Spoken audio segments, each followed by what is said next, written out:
Welcome to Impact, the Conversation, a podcast of the University of Minnesota's Institute on Community Integration that brings you strategies and stories advancing the inclusion of people with disabilities. Our guests are the authors of Impact, our long-running magazine that bridges the research to practice gap with professional and personal reflections on what matters most in disability equity today. I'm your host, Janet Stewart.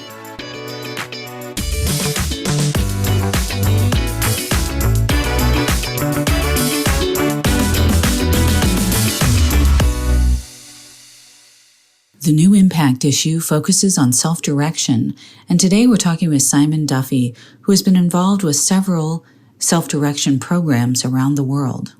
Thanks, Janet. So, my name is Simon Duffy. My work with people with intellectual disabilities, and in England, actually, the phrase we use is learning disabilities, and these words are actually vary around the world. So I have to keep sometimes adjusting, but my work with folk is started in 1990 in London, and I hesitate to use the word career because I don't really think about it as a career. My vocation or my journey has been unusual, probably because I'm still working with people with intellectual disabilities, and I'm just off a call with my friend Wendy, with whom I wrote this book called Everyday Citizenship. And we're currently in a complaints process with her local authority, which is also about personal budgets. So we could talk about all of that and self-direction. Even I'm still involved in all of that. But roughly speaking, my career's had maybe three main chapters. So the early work was really working alongside people who either had left institutions or helping people leave institutions. And we designed a new kind of organization. It was called Inclusion Glasgow. Strangely, Patty Scott, who created a kind of very similar organization in New England at the same time, in New Jersey rather, in 1996, we were doing exactly the same thing, which was basically getting people out of institution environments, one person at a time, designing everything around the individual, including giving people as much control as possible over budgets, but also policies, procedures, staffing, housing, everything, just like what makes it possible for somebody to lead a really good life. You have to listen to them. So that was the first chapter, and probably the chapter in which I did most of the learning, really. And then the second chapter for me was probably began in about maybe 2000. I ended up leading for about 10 years the work to introduce, again, our jargon here is kind of a bit similar to your jargon, but we started talking about self-directed support as the kind of system for giving people control, the system of both funding and social work and all of those systemic things you need to do to try and enable people to have lives of citizenship. And we talked about personal budgets rather than, I think in America, it's more typically being individualized funding or some word like that. So I kind of led the design of that, a little bit inspired by things I'd learned from the USA. I'd been to Wisconsin. I had many friends in the USA. I lived in Colorado for a year in 94 with my wife as something called a Harkness Fellow. So it was inspired by, I think, a lot of the positive developments in the USA, but the UK is very different. And also it was inspired by some of the things I kind of hated about things I saw in the US system, if I'm honest. And I continue to work internationally on those issues, and we developed, and we have great US partners on this, Bevin Croft, for instance, the Self-Directed Support Network, which is an attempt to create some kind of global governance around the ideas of self-direction. Yeah, but in 2009, and partly because, without going into all the gory details, actually changing systems can make you quite a lot of enemies. The existing system doesn't always appreciate you changing the system, it turns out, which is perhaps not too surprising. So from 2009, I've been doing really this rather different thing, which started off creating a think tank, which we called the Centre for Welfare Reform, but has really merged into an attempt to kind of create a movement for citizenship, or some kind of strange, I'm not even sure what it is, which is kind of embarrassing as I'm probably leading it, is this thing called Citizen Network. But I think in one way, what we're doing, Janet, is trying to take forward the inheritance that we've been given from not just the work about self-direction, but more about inclusion, I think. Like the inspirations for everything I've done really are from some folk from the USA and from Canada. I mean, John O'Brien has been a great ally of thought leadership in the UK and a great friend to me. People like Beth Mount, Jack Pierpoint, Marcia Forrest, Judith Snow, who I met several times. These people really helped stretch my imagination. But my main focus has been on kind of organizing change. And a lot of my work these days is very focused on, I'm using language that I'm slightly uncomfortable with, but I've chosen it because I think it cuts through, at least in a UK context. We're calling it neighborhood care. So we're basically saying we really need to rethink the micro communities in which we live. And we need to think about care differently. But actually, once you start thinking about care differently, you start thinking about everything differently. You're thinking small. You're thinking, let's drill down into individual pods and communities and figure out how that would all work in a more cohesive context. So can you just say a little bit more about the potential you think self-direction has in the disability community to then cross into big conversations we have about the planet, et cetera? Yes, I think so. And I don't know what it feels like in the USA too much on this front. I mean, I think that the self-advocacy movement in the UK was inspired again by things in the US. And I have friends like in People First Wisconsin, so I get some sense of it. But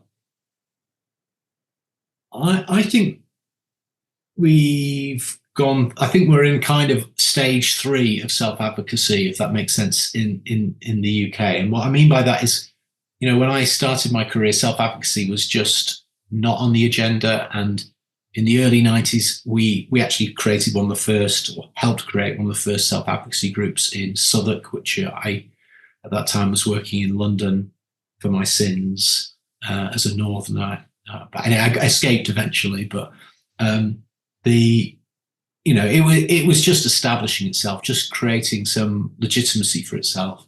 And then it starts to get some status and even get some funding. And again, the US has been better at, I think, than many countries at recognizing the need for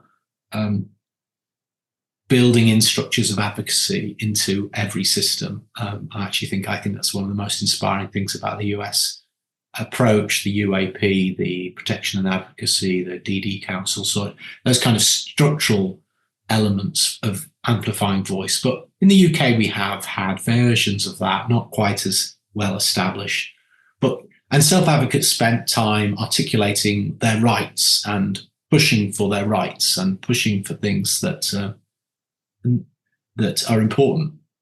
But I think it's changing a little bit in a good way. I think that the conversation's shifting. And I have no idea, but I don't think it's just shifting in the UK. I've been to Finland. I work quite a lot in Spain.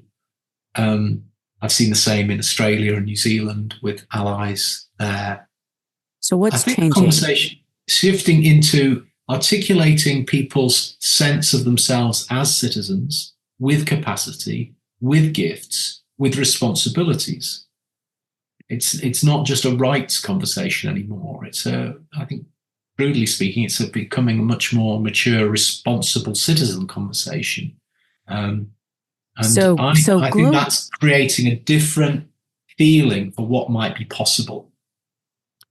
So just maybe to say that, to underline that. So are you saying that globally self-advocacy is driving self-direction? Or Is it the other way around? Oh no, well, no. I think it's not so much. It is having an impact on self-direction. But I think that I wouldn't use the word driving. That implies something much stronger than I think I'm saying. I suppose what I feel is that when I listen to people's the narrative has changed, and people's ability to articulate who they are in the world, not only what they're entitled to, but what they can give, has changed and improved. And so that changes the whole conversation in an interesting way, I think. And I've no idea how global this is. And I'm just talking about my perception. But to root this, and I'm more talking about, Janet, the way this changes people's interest in community. So I can. So in a sense, self-advocacy and self-direction, although they're not quite the same thing, but let's just treat that as kind of what we've had has been 20 or 30 years where people with intellectual disabilities, but also their allies and also families, have started to realize that people have rights and people have voices and people should be able to self-direct and should be able to shape. And so the conversation has shifted again. Lots of constraints, lots of barriers, lots of problems, but it's definitely different to how I experienced it 35 years ago. And lots of positive change. But it seems to me that change in emphasis is leading to a kind of further maturity in the conversation, where people then start to ask themselves, well, what am I doing in the world, particularly a world which is clearly not working very well? I'll give you a very concrete example of what I mean here. We did this, we've been working closely with an organization called Plena Inclusion, which is the major intellectual disability organization in Spain. And we were at a conference and I ran a workshop there. And I am not fluent in Spanish, just to be clear, so we were supported. But the workshop was about neighborhood care. And I asked people to imagine that their neighborhood, in Spanish, their barrio, had become surrounded with water. A very real issue, in fact, not just a kind of little scenario, but, something that the world is having to really face. But we then said, so imagine this is your neighborhood and you're in this neighborhood, and how do you want it to be? And we set a series of kind of check questions and challenge. What principles do you want to operate in this neighborhood? And what kind of spaces do you need to create, and rituals do you need to create, and actions would you create, and roles would you create? And I mean, at the moment, I'm very focused on what are almost the right questions to be asking. So I don't know. There are lots of interesting answers, but I'm not quite sure we're asking all the right questions to get all the answers we need. And this is an hour and a half workshop. And a lot of people with intellectual disabilities in this workshop, as well as a few families and some professionals and some government officials. Nobody struggled to generate ideas. Nobody didn't get it. People got that, oh yeah, it's not them, it's us. And the scale changed people's perceptions, and the rising water, in a sense, creating a sense that that there is an us that has to kind of grapple with this, change that. I find it very encouraging. And there are other things that are going on. This is what gives me hope. The main thing people were focused on was taking care of other people. 2 weeks ago in Sheffield, my city, we had something called Fearless Cities Summit. So we had over 400 people come to a 2-day weekend event. Some people with disabilities, but it was not about disability. It's about how do we, the citizens, build a model of neighborhood care. There's energy out there for this. Injustice is increasing and environmental catastrophes happening around us. And care systems are actually breaking down. And the only answer to that is us. I can't remember if it was a paper you wrote or a dissertation. I can't remember the format, but the headline of it was if self-direction is so good, why is it so hard? Because that's something that our editors have been wrestling with in some of our articles. We want to celebrate this wonderful system and showcase a lot of the highlights and celebrate the more independent lives that people are living. But we also want to, very realistically and provocatively point out that we're putting up a lot of roadblocks that this community doesn't feel need to be there. So what answer did you find to that question? Why is it so hard? There's not a quick answer to that question, but I think there are some things that you can definitely say.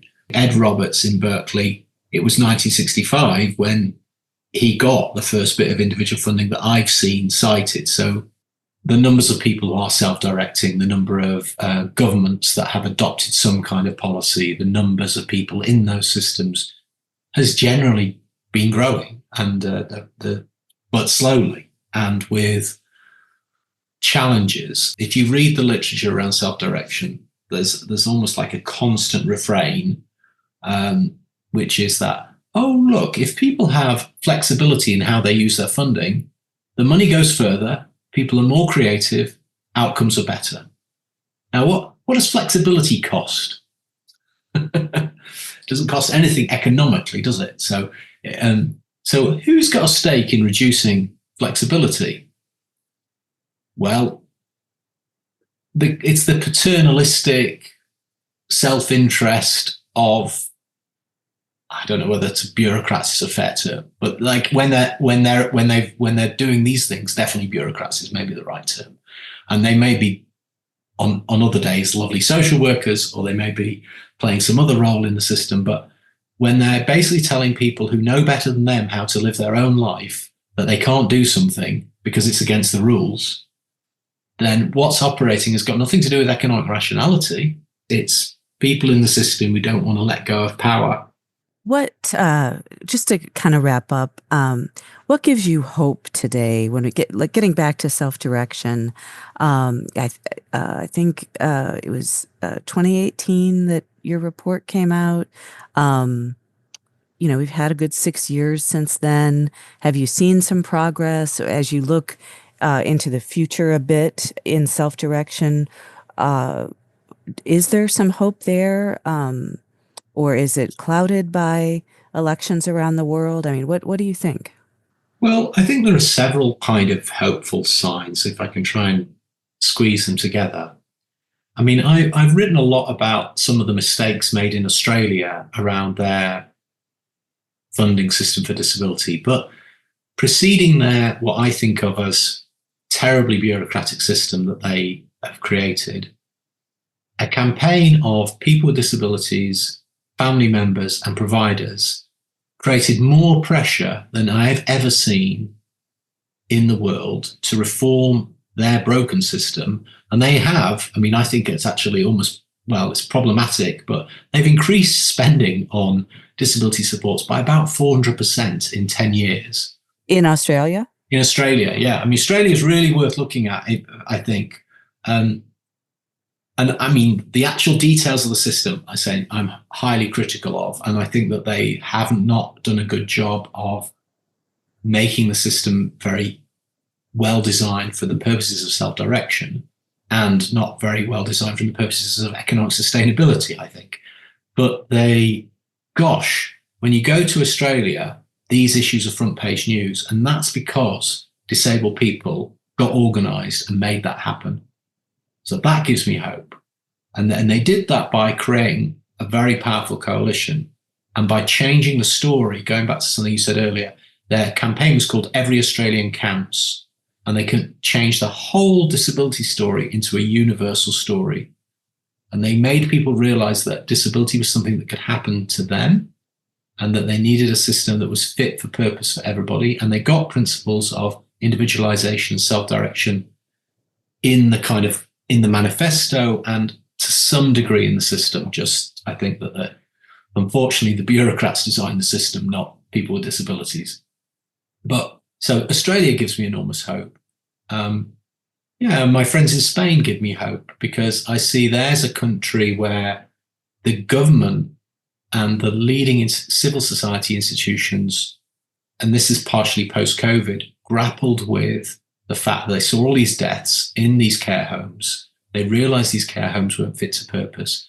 And they've developed a very broad vision for deinstitutionalization that's not just about people with intellectual disabilities. It's about older people. It's about younger people. It's about homelessness. They've started to realize that the kind of things that that you've been thinking about around inclusion and deinstitutionalization and citizenship that in the States have been certainly part of the conversation for decades, they start to realize that could be the key to unlocking lots of social problems in Spain in a way I've not seen before. So there are places that have got a much broader vision that's not trapped inside a silo of IDDD or mental health or whatever. It's actually about, this is a social change we all need to get on board with. And I think Spain's a good example of that.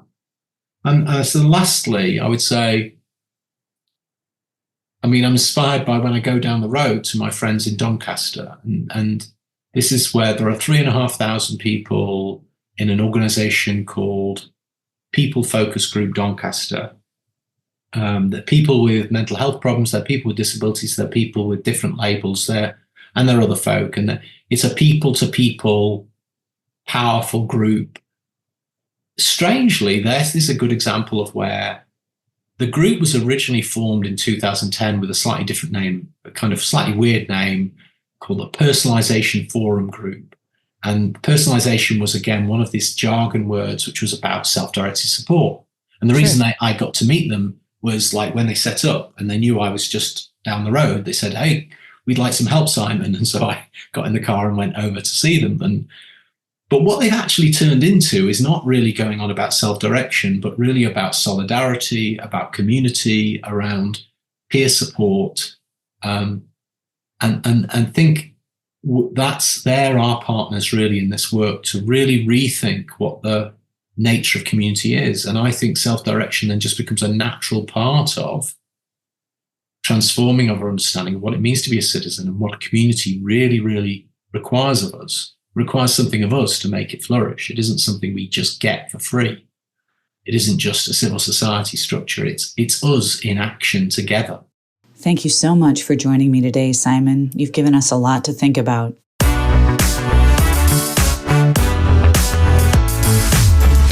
Thanks for joining the conversation. If you'd like to reproduce all or part of this podcast, please email icipub@umn.edu. Our show is co-produced at the University of Minnesota's Institute on Community Integration by Impact Managing Editor Janet Stewart and ICI Media Producer Pete McCauley. Skylar Mihailov is our editor. Graphic designers are Connie Burkhart and Sarah Kurtner. For more information on the Institute and all of our products and projects, please visit ici.umn.edu.